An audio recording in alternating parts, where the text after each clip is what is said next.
আসসালামু আলাইকুম। সবাই কেমন আছেন? আশা করি সবাই অনেক অনেক ভালো আছেন। আজকে আমি তৈরি করব উত্তরপ্রদেশের জনপ্রিয় একটা ডেজার্ট রেসিপি, সেটা হচ্ছে গুজিয়া।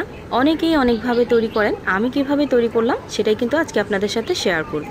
ভিতর থেকে সফট এবং উপর থেকে ক্রিস্পি এই গুজিয়াগুলো আশা করছি আপনাদের কাছে খুবই ভালো লাগবে। আজকে একদম কম খরচে এবং কম সময়ে অল্প কিছু উপকরণ দিয়ে এই গুজিয়া মিষ্টিগুলো তৈরি করে দেখাবো। এখন কথা না বাড়িয়ে দেখে নেই আমি কিভাবে এই গুজিয়া মিষ্টিগুলো তৈরি করলাম। প্রথমে একটা বলে নিয়ে নিলাম আমি 1 কাপ পরিমাণ আটা। আপনারা চাইলে এখানে ময়দাও কিন্তু ব্যবহার করতে পারেন। দিয়ে দিলাম পরিমাণ মতো লবণ।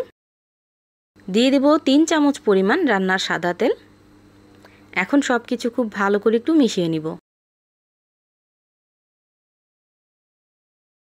সব কিছু একসাথে খুব ভালো করে মিশিয়ে নিছি। এখন অল্প অল্প করে পানি দিয়ে সফট একটা ডো তৈরি করে নিব। কোনোভাবে একদম শক্ত করে ডো তৈরি করা যাবে না, একদম নরম করে একটা ডো তৈরি করে নেবেন।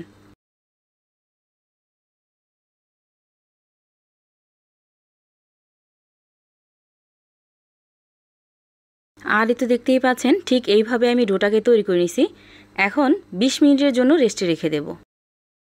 এখন আমি গুজিয়ার জন্য ভিতরের পুরটাকে রেডি করব। এই জন্য আগে থেকে আমি 5 থেকে 6 চামচ পরিমাণ একটা ফ্রাই প্যানে ঘি নিয়ে নিছি। দিয়ে দিলাম হাফ কাপ পরিমাণ সুজি।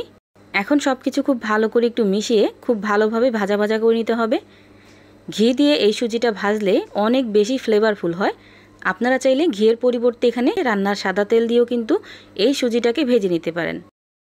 আরও একটু ঘ্রাণের জন্য একটা দারচিনির টুকরো দিয়ে দিলাম। এভাবে আমি সুজিটাকে প্রায় 5 মিনিটের মতো ভেজে নিছি। এই পর্যায়ে এসে এখানে আমি দিয়ে দিব চিনি। অবশ্যই এখানে আপনারা মিষ্টির পরিমাণ বুঝে চিনি দিয়ে দিবেন। আমি এখানে 1/3 কাপ পরিমাণ চিনি ব্যবহার করলাম।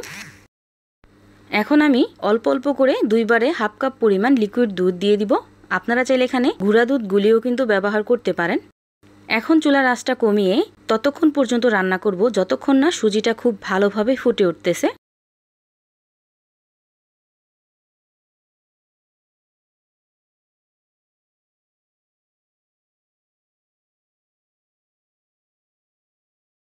সুজিটা কিন্তু খুব ভালোভাবে রান্না হয়ে গেছে।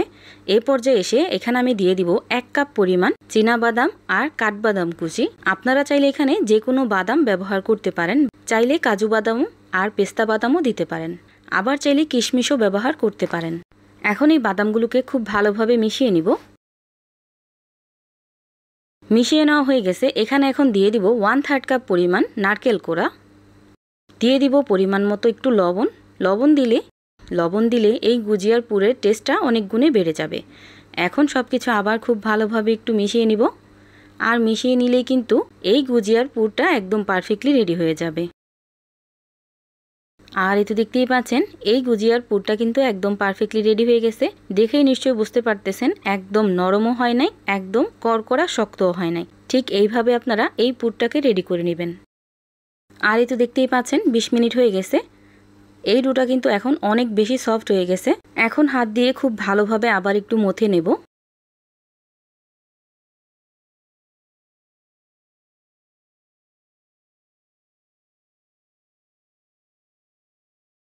দুই থেকে 3 মিনিট খুব ভালোভাবে আমি মথে নিছি। আর এই তো দেখতেই পাচ্ছেন ডোটা কতটা সফট হয়েছে আর কতটা পারফেক্ট। এখন এখান থেকে ছোট্ট একটা লেচি নিয়ে নিলাম। এখন পাতলা করে একটা রুটি বেলে নেব। ঠিক এইভাবে আমি রুটিটাকে পাতলা করে বেলে নিছি। আপনারা দেখেই নিশ্চয়ই বুঝতে পারতেছেন আমি কিভাবে এই রুটিটা বেলে নিছি। এখন একটা গ্লাসের সাহায্যে আমি এই রুটিটাকে কেটে নেব গোল গোল করে। আপনারা চাইলে কুকি কাটারের সাহায্যেও কিন্তু কেটে নিতে পারেন। এভাবে কেটে নিলে কিন্তু সবগুলো পিঠা একই সাইজের হবে।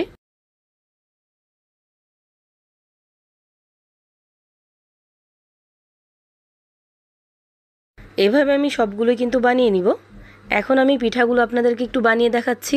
পিঠাগুলো বানানোর সময় একেবারে পিঠাগুলো বেশি ভরে ফেলবেন না, তাহলে কিন্তু পিঠাগুলো ভাজার সময় ফেটে যাবে। আর অবশ্যই পিঠার এই মুখটা খুব ভালোভাবে চাপ দিয়ে লাগিয়ে দিবেন। এতে করেও কিন্তু পিঠাগুলো ভাজার সময় ছুটে পড়ে যাবে না। এভাবে আমি সবগুলো পিঠা তৈরি করে নেব।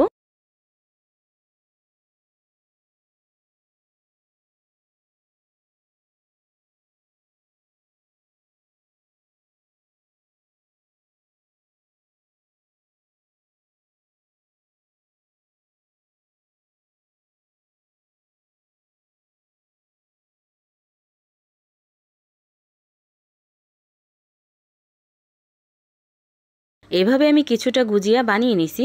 বানানোর পরে এখন আমি এই গুজিয়াগুলো কিছুটা ভেজে নেব, কারণ এই গুজিয়াগুলো ভাজতে কিন্তু অনেক বেশি সময়ের প্রয়োজন।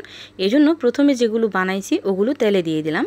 তেলের পরিমাণটা একটু ঠিক রাখবেন, একেবারে কম তেলে ভাজতে যাবেন না, তাহলে কিন্তু কড়কড়া হয়ে যাবে বা পুরোটা ডুববে না আর ভাজা ভালো হবে না। আর চুলার আঁচটা থাকবে একদম মিডিয়াম টু লো হিটে। মিডিয়াম টু লো হিটে একটু সময় নিয়ে উল্টিয়ে পাল্টিয়ে এই গজাগুলো ভেজে নিতে হবে। একদম হাই হিটে ভাজতে যাবেন না, তাহলে কিন্তু গুজিয়াটা ভিতর থেকে পারফেক্ট হবে না, আর অনেক বেশি মচমচে হবে না, আর সংরক্ষণও করতে পারবেন না। এই গুজিয়াগুলো ভাজতে প্রায় 10 মিনিটের মতো সময় লাগছে। এখন আমি তেল ঝরিয়ে গুজিয়াগুলো উঠিয়ে নিব। দেখতেই পাচ্ছেন একদম পারফেক্টভাবে কিন্তু ভাজা হয়ে গেছে। একইভাবে আমি সবগুলো গুজিয়া ভেজে নেব। যেহেতু আমি কম শিরা তৈরি করছি, এজন্য একটা একটা করে আর দিলাম না, ঠিক এইভাবে আমি শিরাগুলো দিয়ে দিব।